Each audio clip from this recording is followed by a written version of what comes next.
Assalamualaikum warahmatullahi wabarakatuh. Selamat pagi, siang, sore, malam semuanya. Bagaimana nih kabar kalian?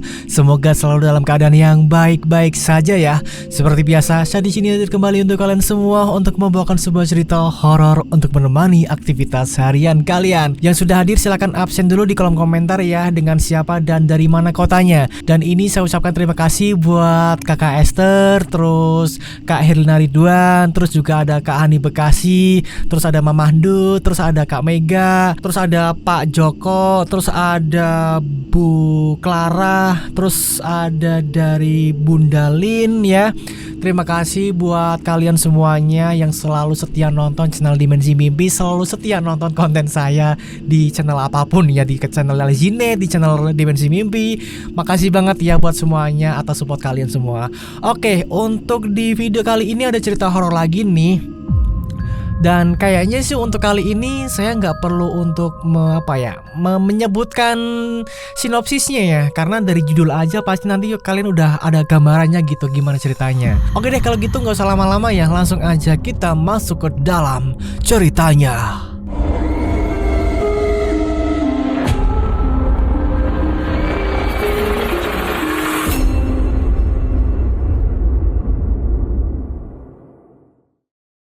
Terdengar suara trompet pedagang cilok keliling yang sedang menjual cilok dagangannya dengan gerobak yang disambung dengan sepeda. Seorang pria usia 45 tahunan mengayuh sepeda gerobaknya, berharap ada pembeli yang datang menghampiri atau bahkan pembeli yang memberhentikannya. Pak Restu dulunya sempat bekerja di sebuah pabrik dan menjadi karyawan tetap. Waktu itu gajinya lumayan dan keluarga mereka kebutuhannya selalu tercukupi. Hingga suatu kepemimpinan di pabrik itu diganti oleh orang baru dan muncul kebijakan baru di mana beberapa karyawan tetap akan diberhentikan kerja dengan alasan ingin mencari karyawan baru, namun dengan sistem magang dan kontrak saja. Dan sialnya, saat itu Pak Restu ini termasuk karyawan tetap yang diberhentikan. Tak hanya itu saja, melainkan juga temannya yang ada yang dikeluarkan. Semenjak itulah Pak Restu dengan uang pesangonnya dia memutuskan untuk membuka usaha sendiri. Waktu itu dia jualan nasi goreng, namun tidak bertahan lama karena mungkin rasa masakannya kurang nikmat dan sudah ada banyak penjual nasi goreng yang lebih nikmati rasanya.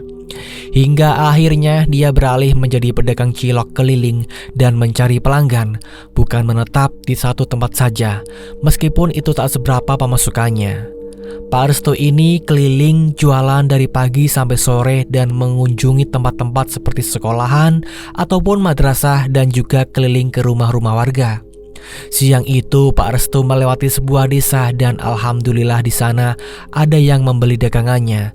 Banyak anak-anak kecil yang beli saat itu dan kebetulan yang jualan cilok keliling di sana hanya ada Pak Restu waktu itu, jadi belum ada pesaing. Tak terasa, hari sudah mulai sore dan alhamdulillah semua cilok dagangannya itu habis laku terjual. Alhamdulillah, akhirnya hari ini ciloknya laris manis, ucap Pak Restu sembari mengusap keringat yang menetes di keningnya. Inilah saatnya untuk pulang ke rumah. Pak Restu langsung mengayuh gerobak sepedanya dan berharap cepat sampai di rumah. Karena semua ciloknya itu sudah habis, dia pun tidak membunyikan trompet lagi. Beberapa saat kemudian, akhirnya Pak Restu sampai juga di rumah dan disambut oleh istrinya, yaitu Bu Wulan. Assalamualaikum Bu. Waalaikumsalam. Bapak tumben pulang cepat.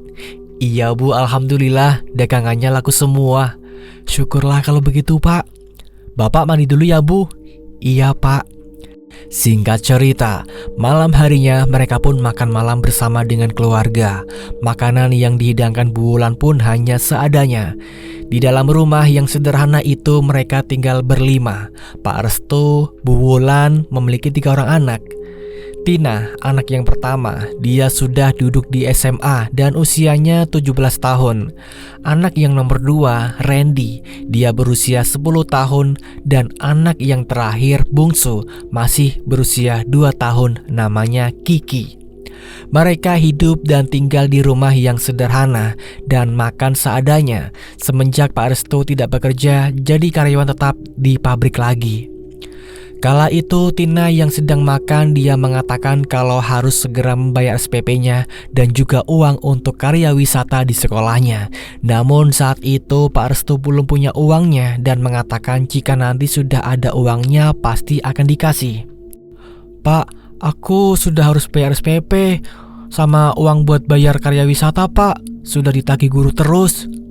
Sabar ya Tin, Bapak belum ada uang. Nanti kalau udah ada uang, Bapak pasti akan kasih. Tetapi kapan Pak? Aku sudah ditagih terus sama bu guru. Aku kan malu. Iya, nanti Bapak usahakan. Usai selesai makan, anak-anak langsung kembali masuk ke dalam kamarnya masing-masing. Sementara Bu Wulan curhat soal keuangan di keluarganya itu. Karena kebutuhan semakin banyak, masa iya harus hidup begini terus? Sedangkan Pak Restu bingung karena hasil dari jualan ciloknya juga hanya segitu-gitu aja. Dan dia hanya berkata akan berusaha semaksimal mungkin supaya bisa dapat uang banyak. Pak, Ibu pusing Pak. Kebutuhan keluarga kita makin banyak. Apalagi Tina yang SMA, pengeluarannya banyak. Belum anak yang lain. Masa iya Pak, kita mau hidup gini-gini terus? Ibu capek Pak. Seketika Pak Restu menghela nafas mendengar ucapan Bu Wulan istrinya. Iya Bu, Bapak tahu. Tapi kan Ibu tahu sendiri kalau hasil dari jualan cilok itu ya segitu-gitu aja. Ya Bapak usaha apa kek biar dapat uang lebih banyak? Iya Bu, nanti Bapak usahain ya biar dapat uang banyak. Bapak akan bekerja dan berusaha semaksimal mungkin. Yang penting, Ibu selalu doakan Bapak ya, supaya rezeki Bapak lancar. Iya Pak, selalu kok. Keesokan harinya, seperti biasa Pak Restu bangun pagi sekali bersama dengan Bu Wulan, karena mereka harus membuat adonan cilok untuk dijual. Biasanya memang cilok itu yang membuat Bu Wulan karena dia yang tahu, sementara Pak Restu hanya membantu saja dan dia yang berjualan. Pak, ini tepungnya ada sisa. Mau dicampurkan saja semua atau gimana Pak? Sekalian aja Bu semuanya, biar banyak. Siapa tahu hari ini jualannya laku banyak. Kan Bapak bisa jadi bawa uang lebih banyak dan bisa bayar SPP buat Tina. Akhirnya saat itu Bu Wulan mencampurkan semua tepungnya jadi satu dan menambahi jumlah ciloknya. Setelah semuanya sudah selesai ciloknya, segera Pak Restu menata cilok itu di panci yang sudah diletakkan dan ditata di gerobak sepedanya. Bu, tolong ambilkan caos Bu, Bapak lupa. Iya Pak, bentar. Sesaat kemudian Bu Wulan pun datang ke depan sembari membawakan caos untuk cilok. Ini Pak caosnya. Makasih ya Bu, kalau gitu Bapak berangkat sekarang ya. Iya Pak, hati-hati. Semoga dagangannya hari ini laris manis, amin. Amin Bu. Bismillah. Pak Restu pun berangkat keliling jualan lagi dan setibanya di sekolah tempat biasa dia mangkal. Pagi itu, Pak Restu dikejutkan dengan adanya pedagang cilok baru yang sudah berada di sana. Dan yang bikin lebih mengejutkan lagi, si penjual cilok itu ternyata banyak yang beli. Karena mungkin ukuran ciloknya yang dijual itu lebih besar dari ciloknya Pak Restu, padahal harganya sama. Bocah-bocah langganannya itu juga pindah pada beli di penjual baru itu. Sialan, ada pesaing, daganganku jadi sepi gini. Mana tadi ciloknya bikin lebih banyak lagi dari biasanya. Saat itu ada bocah langganannya yang biasa beli di Pak Restu dan dia pun mencoba menawarkan. Dek, ciloknya dek. Enggak apa, saya beli cilok di situ aja. Ciloknya lebih besar dan harganya sama. Pak Restu yang merasa sudah malas di sana karena sepi pembelinya, akhirnya dia memutuskan untuk pergi ke sekolah lainnya. Namun setibanya di sekolah lain, ternyata di sana juga ada bakul cilok yang sama seperti di sekolah tadi, cuma beda orang yang dagang. Pak Restu yang penasaran akhirnya mencoba berpura-pura menanyakan kepada si penjual itu. Maaf Mas, mau tanya, Masnya jualan cilok buatan sendiri ya? Tapi tadi saya lihat di sekolah lain kok ada yang sama jualan cilok sama seperti Masnya. Kerupuknya juga sama. Oh, bukan Pak, saya nggak bikin cilok sendiri, tapi saya hanya jual cilok milik orang dan ambil dari depotnya. Ada bosnya sendiri Pak yang bikin cilok. Jadi ternyata penjual cilok itu dan penjual cilok yang ada di sekolah sebelumnya itu hanya menjualkan cilok milik orang lain dari bosnya. Mereka hanya menjualkannya saja. Oh gitu ya mas, pantesan kok gerobaknya sama. Iya pak. Ya sudah kalau gitu, saya mau lanjut keliling saja ya mas. Saat itu karena sepi pembeli, Pak Restu pun memutuskan untuk keliling saja di desa-desa daripada mangkal di sekolahan. Sebenarnya Pak Restu masih kesal kenapa bisa tiba-tiba ada saingan penjual cilok. Dia yang awalnya jualan hasilnya pas-pasan dan kini malah ada saingannya. Malah makin membuat Pak Restu puyeng. Namun setibanya di depan perumahan yang ada ruko-rukonya, dia terkejut lagi saat di sana ada sebuah kios cilok yang ternyata sama juga punya si bos cilok-cilok sebelumnya. Bos itu bernama Rio. Loh, itu kiosnya sama seperti yang tadi jualan cilok di sekolah ya? Apa jangan-jangan dia bosnya? Gumam Pak Restu. Saat itu Pak Restu melihat banyak warga yang tadinya adalah pelanggannya kini malah pindah pada beli di sana. Makin sebelah Pak Restu dengan bos cilok pendatang baru itu. Kalau begini terus aku bisa rugi dan bangkrut ini. Dan usai keliling kesana kemari yang beli hanya sedikit. Sementara hari itu Pak Restu dan Bu Wulan sudah buat cilok lebih banyak. Karena hari sudah mulai sore, akhirnya Pak Restu pun pulang dengan wajah tertekuk karena jualannya sepi hari itu, tidak banyak yang beli.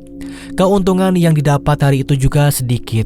Istrinya pun heran, kenapa suaminya pulang-pulang seperti itu. Bu Wulan pun mencoba menanyakannya kepada Pak Restu. Lalu Pak Restu pun menjelaskan sambil kesel. Assalamualaikum. Waalaikumsalam. Gimana Pak hari ini? Loh, Bapak kenapa wajahnya kok ditekuk gitu ya? Lalu Pak Restu pun duduk di kursi sampingnya Bu Wulan yang ada di depan teras rumah. Bapak itu lagi kesel Bu.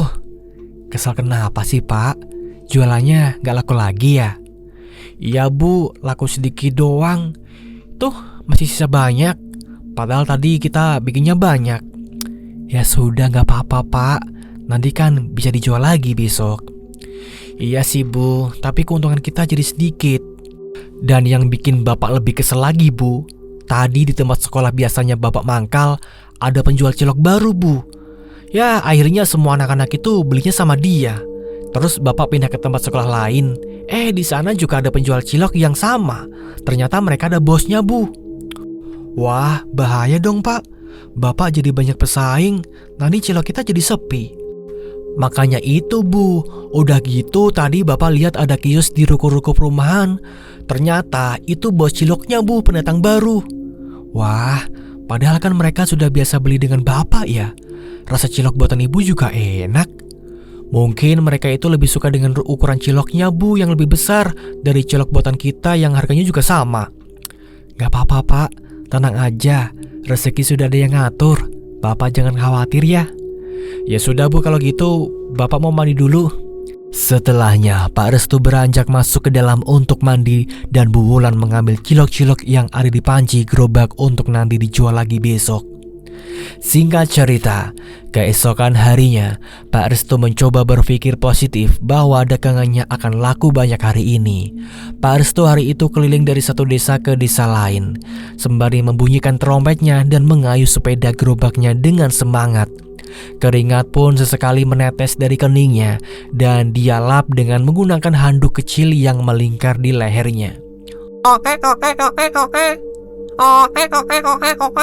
Namun faktanya tidak sesuai yang diinginkan. Dari pagi sampai sore tiba, dagangannya masih banyak sekali, bahkan tak berkurang sampai setengah pun. Dan Pak Restu pun pulang ke rumahnya dengan wajah tertekuk lagi. Awalnya saat itu Pak Restu berniat ingin membuat ukuran cilok-ciloknya jadi lebih besar supaya sama dengan milik depot cilok itu. Namun Pak Restu mikir kembali, jika itu dilakukan nantinya malah akan mengalami rugi banyak dan mengeluarkan modal yang lebih besar lagi. Mereka pun seperti biasanya makan malam bersama dengan lauk seadanya, karena hari tadi semua dagangan cilok Pak Restu tidak laku. Mereka lauknya hanya dengan cilok saja, apalagi Bu Wulan yang tidak punya uang untuk membeli lauk karena Pak Restu jualannya tidak laku. Saat itu, Tina sudah mulai menanyakan uang untuk bayar SPP dan bayar karya wisatanya lagi kepada Pak Restu. Pak, mana uangnya? Tadi aku sudah ditagih lagi. uang SPP-nya sama guru. Kalau sekarang bapak belum ada, Tin. Sabar ya. Kamu tahu sendiri, dagangan cilok bapak saja hari ini tidak laku sama sekali. Tolong kamu ngerti ini ya. Nanti bapak pasti akan bayar kok. Ya sudah pak, tapi janji ya secepatnya akan bayar. Iya Tin. Malam harinya di dalam kamar, Pak Restu ngedumel sama Bulan. Apalagi tadi Tina juga sempat nagih uang untuk sekolahnya. Tambah pusinglah dia. Bapak pusing banget bu. Bingung harus gimana. Kita sudah rugi bu. Bapak juga ada uang cuma buat modal besok aja. Belum lagi Tina selalu nagih uang SPP-nya. Aduh, bapak dapat duit dari mana ini bu? Sabar pak. Ya sabar sih, sabar terus bu. Bapak capek. Apa kita buat ciloknya besar aja bu, biar kayak punya Bos Rio. Tapi nanti pasti rugi juga bu, dapatnya sedikit.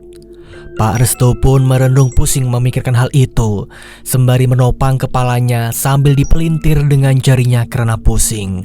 Sedangkan Bulan pun terdiam ikut berpikir keras mencari solusinya. Sesaat kemudian Bulan pun akhirnya nyeletuk dan menyarankan kepada Pak Restu untuk pakai penglarisan saja. Tadi siang waktu Bu Wulan lihat televisi, dia sempat lihat sebuah berita yang menginfokan soal penangkapan seseorang yang diduga melakukan pesugihan babi ngepet. Dan dari situlah Bu Wulan berpikir untuk pakai jasa dukun saja. Ini HP kok bunyi terus, mohon maaf banget teman-teman. Kita ulang dari mana tadi? Aduh masih bunyi lagi. Maaf. Dan dari situlah Bu Wulan kepikiran untuk pakai jasa dukun saja buat dagangan cilok suaminya supaya banyak yang beli. Apa kita pakai penglarisan saja pak? Hah? Maksud ibu? Ibu tahu dari mana? Iya, kita pakai penglarisan dagang cilok pak. Tadi siang ibu lihat di TV ada berita tentang seseorang yang diduga sudah melakukan pesugihan babi ngepet pak. Siapa tahu kalau kita pakai penglarisan, pasti banyak yang beli cilok kita pak. Namun Pak Restu yang tidak tahu caranya dan tidak tahu lokasi yang menerima jasa seperti itu, dia pun bertanya, ya tapi gimana caranya bu? Ya ke dukun lah pak. Ya tahu, masalahnya lokasinya di mana yang nerima jasa seperti itu, kan kita nggak tahu. Pak Restu pun terdiam hingga akhirnya dia teringat akan temannya yaitu Pak Karso. Dia temannya dulu yang sama-sama dikeluarkan dari pabrik. Pak Karso sekarang sudah sukses mendadak yang membuat Pak Restu pun heran dan akhirnya dia curiga kalau Pak Karso itu ada sesuatu yang tidak beres. Oh bu, bapak ingat Pak Karso bu, dia sekarang kan kayak mendadak. Siapa tahu dia juga melakukan itu. Nah karena bapak heran, seperti ada yang gak beres. Masa iya bisa kayak mendadak? Hah, besok bapak ke rumahnya ya bu? Iya pak, bapak coba saja minta bantuan sama dia pak. Keesokan harinya Pak Restu pun mendatangi ke rumahnya Pak Karso. Dan kebetulan Pak Karso saat itu ada di rumah. Pak Restu yang menyambangi rumahnya takjub karena rumahnya itu besar, megah dan mewah. Segera Pak Restu mengetuk pintu rumahnya dan tidak lupa untuk mengucapkan salam. Beberapa saat kemudian akhirnya Pak Karso keluar menemui Pak Restu dan mempersilahkannya masuk ke dalam rumah. Saat itu mereka duduk di ruang tamu dan Pak Karso meminta kepada pembantunya untuk membuatkan minuman untuk Pak Restu serta mengambilkan beberapa cemilan. Bibi. Maaf ya aku teriak-teriak. Gak apa-apa, kan di rumahmu sendiri.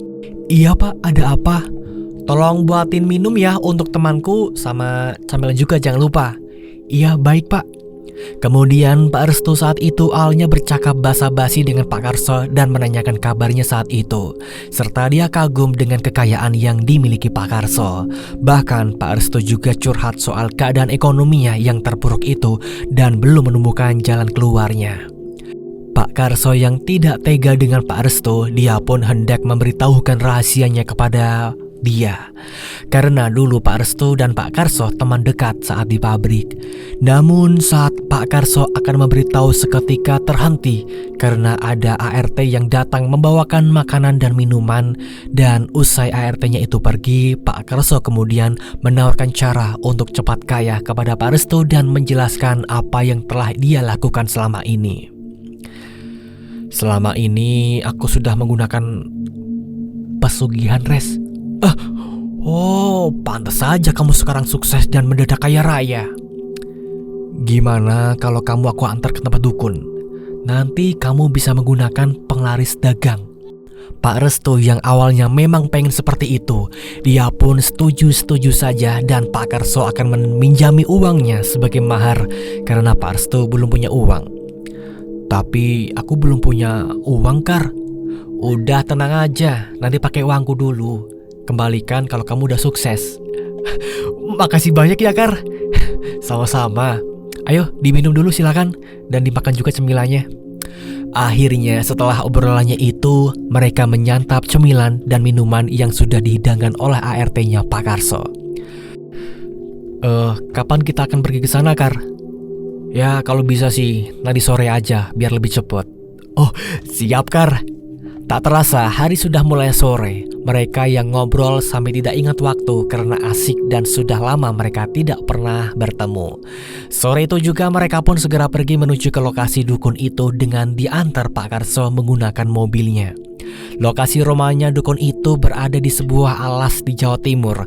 Dan katanya di rumah dukun itu dekat dengan sebuah sungai di dalam hutan. Perjalanan yang mereka tempuh cukup jauh dan melewati jalanan yang berliku. Hari pun semakin gelap. Suara azan mulai berkumandang, namun mereka masih di perjalanan. Mereka terus melanjutkan perjalanannya karena ingin segera cepat sampai di rumah Mbah Garwo namanya yang masih menempuh jarak cukup jauh. Langit semakin gelap. Jalanan yang mereka lewati jalan yang kanan kirinya hutan gelap dan sepi sekali. Perjalanan lumayan lama menuju ke sana. Dan akhirnya usai beberapa jam sampailah mereka di kota tujuan. Waktu itu mereka sampai sekitar pukul 8 malam. Kemudian sesampainya di sana, mobil diparkirkan di sebuah rumah di pedesaan itu. Pak Restu dan Pak Karso lalu berjalan kaki menuju ke dalam hutan malam itu juga dengan senter yang dipinjam dari salah satu orang warga di sana. Saat mereka melewati jalanan setapak di tengah hutan, hawanya sangat seram dan gelap sekali, membuat merinding dan hawa dingin menusuk ke dalam tubuh. Untungnya mereka mengenakan jaket untuk mengusir rasa dingin itu. Beberapa saat kemudian tibalah mereka di sebuah rumah tua dan disitulah Mbah Garwo membuka jasanya. Usai mengetuk pintu rumahnya beberapa kali, muncullah sosok kakek tua yaitu Mbah Garwo dan segera menyuruh mereka untuk masuk ke dalam rumahnya. Mbah Garwo langsung menanyakan kedatangannya itu dan Pak Restu langsung menjelaskan duduk permasalahannya. Ini Mbah, saya punya usaha cilok keliling. Awalnya ramai, tapi akhir-akhir ini sepi karena ada pesaing. Saya mau dagangan saya itu laris manis, Mbah. Soalnya kebutuhan keluarga saya sangat banyak. Mbah Garwo pun yang paham mengangguk-angguk, kemudian menyarankan kepada Pak Restu untuk melakukan penglarisan popok wewe. Kalau gitu, kau bisa lakukan dengan penglarisan popok wewe saja. Tapi ada syarat yang harus dipenuhi dan beberapa ritual. Apa Mbah syarat dan ritualnya? Bayar maharnya terlebih dahulu. Akhirnya saat itu Pak Restu langsung membayarkan uang mahar terlebih dahulu kepada Mbah Garwo yang sudah dipinjamkan oleh Pak Restu. Ritualnya nanti malam, kau harus melepas baju dan bertapa di sungai. Apa kau sanggup? Iya Mbah, saya sanggup. Malam hari itu pun tiba. Saat itu akhirnya Pak Restu dan Mbah Garwo beranjak pergi ke sungai yang lumayan dekat, sementara Pak Karso menunggu di rumahnya Mbah Garwo. Mereka berdua berjalan melewati jalan setapak bebatuan yang gelap dan hanya diterangi sinar rembulan malam itu. Beberapa saat kemudian mereka pun tiba di sungai dan sesampainya di sungai itu Pak Restu disuruh Mbah Garwo untuk melepas bajunya. Lepas bajumu dan duduk di sungai. Saat itu segera Pak Restu melepas bajunya sesuai perintah Mbah Garwo dan langsung duduk di sungai. Ini mantranya yang harus kau baca. Nanti kalau ada sosok wewe gombel datang, kau minta popok anak wewe gombel itu. Baik, Mbah. Nanti kalau ada gangguan, jangan kau hiraukan. Tetap fokus bertapa. Iya, Mbah. Saya pulang dulu. Nanti kalau sudah selesai, segera ke rumah saya lagi. Setelah Mbah Garwo beranjak pergi pulang ke rumahnya, Pak Restu pun mulai bertapa duduk di sungai sembari membacakan mantra yang sudah diberikan oleh Mbah Garwo. Sesaat kemudian ketika dia sedang bertapa, tiba-tiba saja Pak Restu dikejutkan dengan suara anak-anak kecil yang tertawa dan bercanda di sekitaran sungai. Dan suara itu sangat jelas, bahkan terdengar suara langkah kaki anak-anak itu berlarian.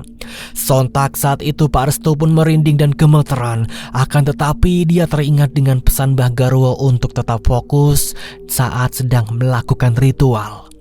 Kemudian suara sosok anak-anak kecil itu perlahan menghilang dan menjauh entah kemana. Pak Restu pun bisa lebih fokus lagi melakukan ritualnya. Tiba-tiba saja Pak Restu melihat di depan sungai depannya itu airnya bergerak sangat cepat sekali dan hembusan angin kemudian datang membuat hawa dingin.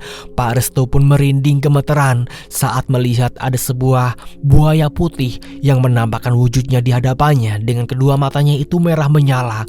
Pak Restu pun meyakin kalau buaya itu adalah buaya siluman.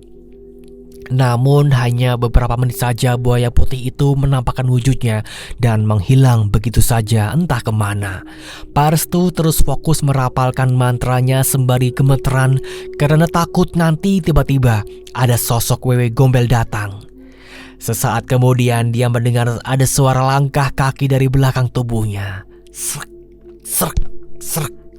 Sontak Pak Restu pun terperanjat mendengar langkah kaki itu karena dia tahu kalau itu bukan hewan atau manusia. Apalagi saat dia mendengar suara geraman yang menakutkan. Tambah gemeteran dan berdebarlah jantungnya Pak Restu saat itu. Beberapa saat kemudian akhirnya sosok itu pergi dan Pak Restu dikejutkan dengan angin kencang lagi dan melihat ada sosok wanita yang terbang melayang menghampiri Pak Restu dengan rambut acak-acakan dan payudara yang menggelantung.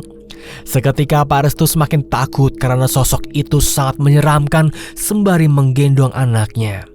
Ritualmu sudah aku terima. Apa yang kau mau? Saya mau minta popok dari anakmu. Ada syaratnya. Apa syaratnya? Kau harus memberikan aku tumbal kepala sapi setiap bulannya dan diletakkan di ruangan khusus. Apa kau sanggup? Iya baik, saya sanggup. Lalu sosok wewe itu pun memberikan sebuah gumpalan kain lusuh dan baunya sangat pesing sekali diberikan kepada Pak Restu dan sosok itu kemudian pergi begitu saja. Setelah ritual bertapanya sudah selesai, Pak Restu pun segera kembali pulang ke rumahnya Mbah Garwo sendirian melewati jalanan yang gelap dan seram. Beberapa saat kemudian dia pun akhirnya sampai juga di rumahnya Mbah Garwo. Sesampainya di rumah Mbah Garwo akan melakukan ritual lagi. Mereka masuk ke dalam ruangan ritual yang ada di dalam rumahnya Mbah Garwo. Saat itu asap kemenyan sudah mengepul karena sudah dibakar oleh beliau sejak tadi. Lalu popok wewe itu diminta Mbah Garwo dan diasapkan di atas kemenyan sembari dibacakan mantra. Setelah sudah selesai kemudian popok wewe itu diberikan lagi kepada Pak Restu dan Mbah Garwo menjelaskan cara menggunakannya nanti dan fungsinya. Nanti popok wewe ini kau taruh di dalam kandang kuah daganganmu dan jangan pernah diganti air kuahnya. Cukup ditambahkan air saja kalau dirasa kuahnya itu sudah mau habis. Baik Mbah, saya paham. Jangan sampai ada orang yang tahu soal popok itu. Dan jangan lupa siapkan tumbalnya setiap 1 bulan sekali. Iya Mbah, saya mengerti. Kalau begitu saya pamit pulang dulu Mbah. Terima kasih. Saat itu akhirnya Pak Restu dan Pak Karso kemudian pulang ketika sudah menjelang subuh. Esok harinya Pak Restu yang sudah sampai di rumah, dia langsung membuat cilok dan akan mulai dagang lagi. Dia mulai meletakkan kain lusuh itu di dasar dandang kuah ciloknya dan diikat dengan batu supaya tidak mengembang popok wewenya itu. Setelah sudah selesai, Pak Resto pun bersiap-siap untuk berjualan keliling menjajakan cilok. Sungguh ajaibnya, hari itu juga Pak Resto yang berjualan keliling, semua orang berdatangan membeli ciloknya itu. Bahkan langganannya si pedagang cilok baru pindah semua kepada Pak Resto. Pak Resto pun sangat senang dan dengan semangatnya melayani para pembelinya itu. Baru beberapa jam saja Pak Resto jualan semua cilok dagangannya. Hari itu pun laris banyak dan habis semuanya. Akhirnya Pak Resto saat itu pulang cepat karena semua dagangannya laku dalam waktu singkat. Sesamanya di rumah, Pak Resto langsung menceritakan semua kepada Bu Wulan soal dagangannya yang laku keras dalam waktu sekejap. "Bapak, kau sudah pulang?" "Iya dong Bu, kan sudah habis semuanya." "Wah, bener-bener ampuh berarti Pak. Kita bisa kaya mendadak dong Pak." "Iya Bu, tenang aja. Bapak juga nggak nyangka kalau tadi banyak orang yang beli semua cilok Bapak. Bahkan pelanggan yang di penjual cilok itu beli di Bapak semua." "Kalau besok kita buat adonan ciloknya yang lebih banyak lagi ya Pak." "Iya Bu." Keesokan harinya, Pak Resto pun mulai berjualan lagi. Dan hari ini sudah ada banyak orang yang menunggu kedatangannya Pak Resto untuk membeli ciloknya. Saat itu juga Pak Resto yang baru berangkat jualan, semua ciloknya langsung habis tak tersisa. Dengan senyuman yang tergambar di bibirnya, Pak Resto dengan semangat mengayuh sepeda gerobak untuk pulang ke rumah. Sesamanya di rumah, dia bisa istirahat tidur, tidak seperti biasanya yang selalu pulang sore. Malam harinya, Pak Resto dibantu Bu Wulan menghitung uang hasil jualannya kemarin dan hari ini. "Wah, banyak banget Pak." "Iya Bu, ini sudah bisa buat bayar SPP-nya Tina Bu." "Iya Pak, kalau begitu Bapak panggil Tina dulu ya Bu." Tina?" Sesaat kemudian Tina pun datang menghampiri ke dalam kamarnya Pak Resto dan Bu Wulan. "Iya, ada apa Pak?" "Ini katanya kamu mau bayar SPP sama bayar apa itu? Uang karya wisata ya?" "Emangnya sudah ada uangnya ya Pak?" "Sudah, ini nanti kamu bayarkan ya." "Iya Pak, makasih ya." Singkat cerita, hari demi hari telah berlalu. Pak Resto pun yang sudah ada uang banyak dari hasil dagangannya yang laris itu, dia memutuskan untuk menyewa sebuah kios di pasar dan buka cilok di situ. Akhirnya semenjak saat itu Pak Resto sudah tidak berjualan cilok keliling lagi. Di kios barunya itu Pak Resto juga memindahkan kain lusuh itu ke dandang yang ada di kios baru. Saat itu kiosnya yang baru buka sehari, tapi kiosnya itu sudah langsung laris dan laku terjual ludes semua ciloknya. Dan makin tambah untung banyaklah Pak Resto. Hingga akhirnya sebulan kemudian tidak lupa ketika malam berjanjian tiba, Pak Resto sudah menyiapkan kepala sapi dan beberapa sesajen yang ditaruh di ruang khusus yang ada di dalam rumahnya. Malam itu pun Pak Resto akan melakukan ritual. Dia bersila sembari merapalkan mantra yang sudah diberikan oleh Mbah Garwo dengan mulut berkomat kamit. Sesaat kemudian tiba-tiba ada hembusan angin kencang yang masuk ke dalam ruangan itu. Datanglah sosok Wewe Gombel yang menerima persembahan Pak Resto itu dan menikmati sari dari apa yang dipersembahkan kala itu. Singkat cerita, 1 tahun kemudian, meskipun hanya dengan satu kiosnya itu, Pak Resto bisa meraup keuntungan yang banyak sekali. Pak Resto dan Bu Wulan akhirnya bisa merenovasi rumahnya dan membeli kendaraan baru yang mahal. Dia juga sudah menyewa karyawan untuk membantu siapin pesanannya pelanggan. Namun tetap, yang bagian meletakkan cilok di dandang tetaplah Pak Resto atau menambah air kuahnya. Kini Bu Wulan dan anak-anaknya sudah bisa membeli apa yang mereka inginkan masing-masing. Dan saking banyaknya pelanggan yang datang, terkadang mereka tidak kebagian tempat untuk makan di situ. Ada juga yang dalam satu hari sampai berkali-kali. Namun suatu hari, saat sedang ramai-ramainya pembeli yang mengantri, Pak Resto tiba-tiba saja merasakan sakit perut yang teramat sakit. Dia pun akhirnya terpaksa pergi ke belakang toilet dulu. "Nin, kamu tolong jagain bentar ya, saya mau buang air dulu, perut saya sakit." "Iya Pak." Sedangkan Nina, karyawannya kala itu sedang membuatkan minuman untuk pelanggan lain. Dulu, waktu pertama Nina masuk kerja di tempatnya Pak Restu, dia sudah diperingati oleh Pak Restu agar jangan pernah melayani siapapun untuk mengambil kuah cilok.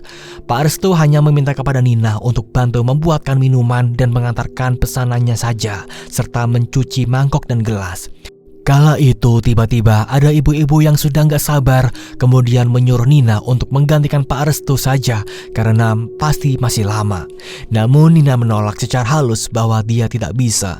Tapi karena ibu-ibu itu ngeyel, dia malah bilang kalau misal karyawannya itu tidak mau melayani, maka ibu itu akan mengambil cilok dan kuahnya sendiri.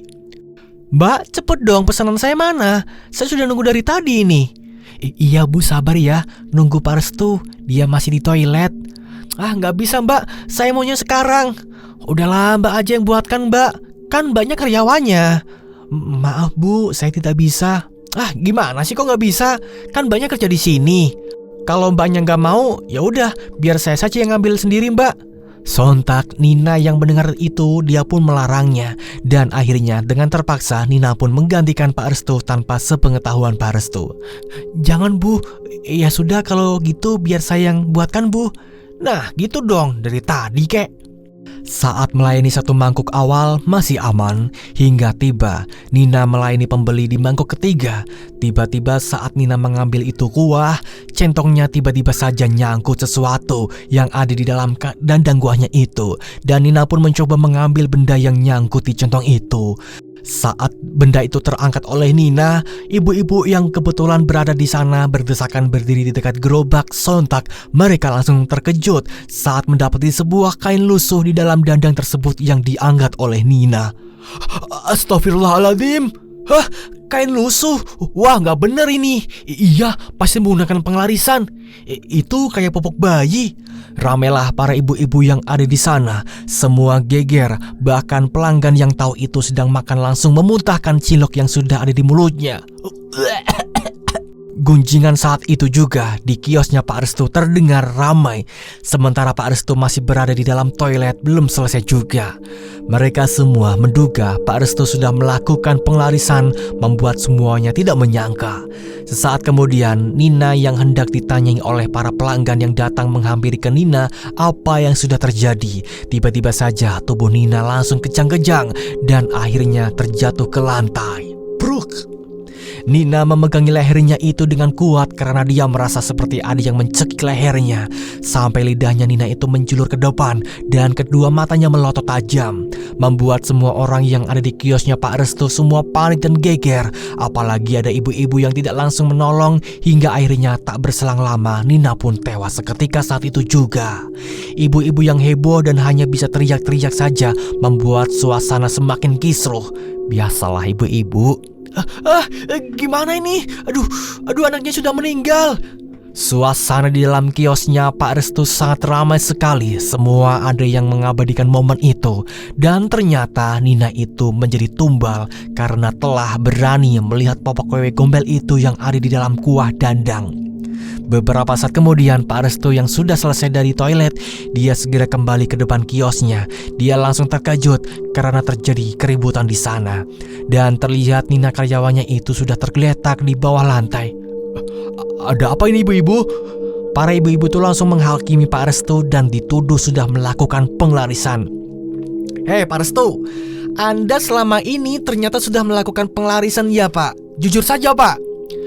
"Tidak Bu, saya tidak melakukan itu. Kenapa ibu-ibu bilang seperti itu?" "Halah, nggak usah ngelak lagi Pak. Kita semua di sini udah tahu Pak, dan udah lihat sendiri tuh di dalam kuah cilok Bapak ada kain lusuh. Apalagi itu kalau bukan penglarisan." Pak Restu yang sudah terbongkar rahasianya itu pun hanya bisa terdiam dan tertunduk malu. Sesaat kemudian kala itu RT setempat datang usai dipanggil oleh salah satu ibu-ibu yang di sana.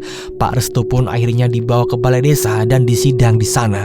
Dan Pak Restu nampak khawatir serta ketakutan karena semua warga saat itu pada murka dan hendak menghakimi sendiri. "Udah ajar aja dia, ajar. Ya ajar aja, ya ajar. Udah membuat desa kita tercemar. Ya betul, ayo kita tunggu apa lagi, kita pukul aja." Saat itu para bapak-bapak yang sudah emosi hendak memukul Pak Restu saat itu. Namun untungnya dicegah dan dihalangi oleh pihak pengurus desa. Usai ditanyai berkali-kali dan diberikan jaminan agar warga tidak akan mengeroyokinya, Pak Restu yang sudah tidak bisa berkutik akhirnya pun jujur kalau dia sudah melakukan pengelarisan. Pak Restu, lebih baik jujur Pak sama warga. Apa benar Bapak sudah melakukan pengelarisan? Jawab Pak.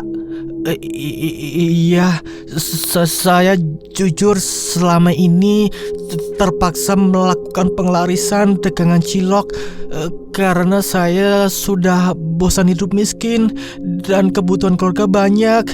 Astagfirullahaladzim, astagfirullahaladzim, ucap semua orang yang pada di situ. Hari itu juga akhirnya Pak Restu diamankan pihak berwajib dan dimasukkan ke dalam sel penjara dengan tuduhan karena sudah menjual makanan penipuan dan meresahkan masyarakat. Sedangkan istrinya Pak Restu terkejut ketika mendapati kabar itu. Bu Wulan dan anak-anaknya langsung datang ke kantor polisi untuk menemui Pak Restu. Sesampainya di kantor polisi, Pak Restu menyesal karena akhirnya dia harus mendekap di penjara demi kekayaan yang hanya sesaat itu. Bu, Bapak nyesal Bu. Iya Pak, kalau gini nanti ibu sama anak-anak gimana Pak? Sabar ya Bu, maafin Bapak juga. Ini bukan salah Bapak, tapi ini salah Ibu. Dulu malah menyuruh Bapak untuk melakukan semua ini. Akhirnya mereka berdua saat itu saling menyalahkan satu sama lain. Singkat cerita, warungnya Pak Restu dirobohkan paksa oleh para warga setempat karena sudah murka. Kios warungnya itu dihancurkan hingga hancur lebur. Karena Pak Restu ada di dalam sel, dia akhirnya tidak bisa memberikan tumbal sesuai perjanjiannya, hingga membuat sosok Wewe Gombel itu pun akhirnya murka dan marah karena Pak Restu telah melanggar. Suatu malam, Pak Restu yang berada di dalam penjara sendirian, dia didatangi oleh sosok Wewe Gombel karena ingin menagih tumbalnya dengan mengatakan mengerikan kepada Pak Restu. Malam itu, Pak Restu yang sedang terduduk melamun, memikirkan nasibnya yang sekarang dan juga nasib anak istrinya di rumah. Tiba-tiba saja, dia melihat ada sekelebatan bayangan hitam yang melintas, membuatnya terperanjat. Apalagi ada hembusan angin kencang yang masuk ke dalam sel penjara itu. Seketika, Pak Restu pun merinding sekali, mengelus lengan tangannya. Dia juga mencium bau busuk yang menyeruak ke dalam hidung dengan bau pesing seperti popok anak Wewe Gombel yang waktu itu dia dapat. Sesaat kemudian, terlihat sosok Wewe Gombel dengan wajahnya yang menyeramkan dan sangat murka sekali. Semakin ketakutanlah Pak Restu saat itu, tubuhnya gemeteran, jantung berdebar-debar tidak karuan. Kau sudah ingkar janji. Kau tidak memberikan tumbal kepala sapi untukku. Dan sekarang kau sendiri yang akan menjadi tumbalku. Tidak, jangan, saya mohon. Tidak bisa, sesuai dengan perjanjian. Dan kau harus mati malam ini juga. Sontak Pak Restu panik, dia ketakutan teriak-teriak di dalam sel penjara. Mau kabur tapi tidak bisa karena sudah berada di dalam jeruji besi. Tolong, pergi. Sesaat kemudian, polisi yang sedang berjaga mendengar teriakannya Pak Restu pun langsung menghampiri. Hei, jangan berisik. Pak, tolong saya Pak. Pak, saya takut Pak. Polisi yang saat itu mengira kalau Pak Restu sudah gila karena teriak dan ketakutan sendiri. Setelahnya, polisi pergi meninggalkan Pak Restu sendirian di dalam sel penjara itu. Akhirnya sosok Wewe Gombel yang sudah sangat marah itu pun langsung mencekik leher Pak Restu dengan paksa sampai dia sesak nafas dan lidahnya menjulur ke depan dengan kedua matanya melotot. Sesaat kemudian akhirnya Pak Restu pun tewas terkapar karena dia sudah dijadikan tumbal pengelarisan yang sudah dilakukannya sendiri. Keesokan harinya, petugas sel yang menemukan tubuh Pak Restu dengan keadaan yang sudah tidak bernyawa. Akhirnya pagi itu juga jenazahnya pun segera dibawa pulang dan dimakamkan hari itu juga. Meskipun beberapa warga tetangganya yang datang bertakziah banyak, namun mereka datang hanya sekedar menggunjing Pak Restu, bukan malah mendoakan. Hari-hari pun berlalu. Kini Bu Wulan dan anak-anaknya tinggal di rumah bekas Pak Restu, dan setiap malamnya selalu mendapatkan teror sosok-sosok mengerikan.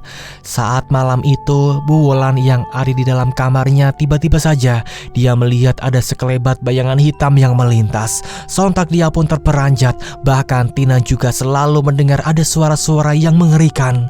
Malam itu, Bu Wulan yang sedang masak di dapur, dia mendengar ada suara minta tolong. Suara itu sama seperti Pak Restu. Tolong, tolong, tolong. Seketika Bu Wulan mencari keberadaan suara itu. Dia mengedarkan pandangannya, akan tetapi tidak ada siapa-siapa, membuatnya langsung merinding dan ketakutan. Karena tidak betah tinggal di rumah itu meskipun mewah, akhirnya Bu Wulan dan anak-anaknya memutuskan menjual rumah dan pindah dari daerah situ. Namun pembeli rumah itu tak betah juga tinggal di rumah itu. Akhirnya rumah itu diwakafkan untuk desa itu. Warga memilih merobohkan rumah itu dan menjadikannya sebagai lapangan minton, hingga akhirnya keanggaran tempat itu sedikit pudar karena setiap malam ada aktivitas manusia di sana. Teman-teman, seperti biasa ini ada sekelumit pesan ya tentang cerita yang kita dengarkan barusan. Apakah itu pesannya? Jadi gini, syukuri apa yang kita miliki dan kita dapat. Jangan lupa untuk terus berdoa dan berusaha semaksimal mungkin. Jangan sampai kita tergoda melakukan hal yang menyekutukan Allah dan melakukan perjanjian dengan iblis atau jin sejenisnya. Carilah rezeki dengan cara yang halal. Jangan takut ada pesaing, karena rezeki setiap orang sudah ada yang mengatur ya. Maka dari itu sebaiknya kita terus berikhtiar dan berusaha. Tamat. Dan itulah teman-teman ceritanya untuk di video kita kali ini. Terima kasih buat semuanya yang sudah mendengarkan ceritanya dari awal sampai akhir. Semoga semua kalian terhibur. Dan apabila ada kritik dan saran, silakan tulis di kolom komentar ya, biar saya di sini makin baik untuk membawakan ceritanya kepada kalian semua. Oke deh, kalau gitu akhir kata dari saya mengucapkan terima kasih dan wassalamualaikum warahmatullahi wabarakatuh. Ingat ya, hidup hanyalah ilusi.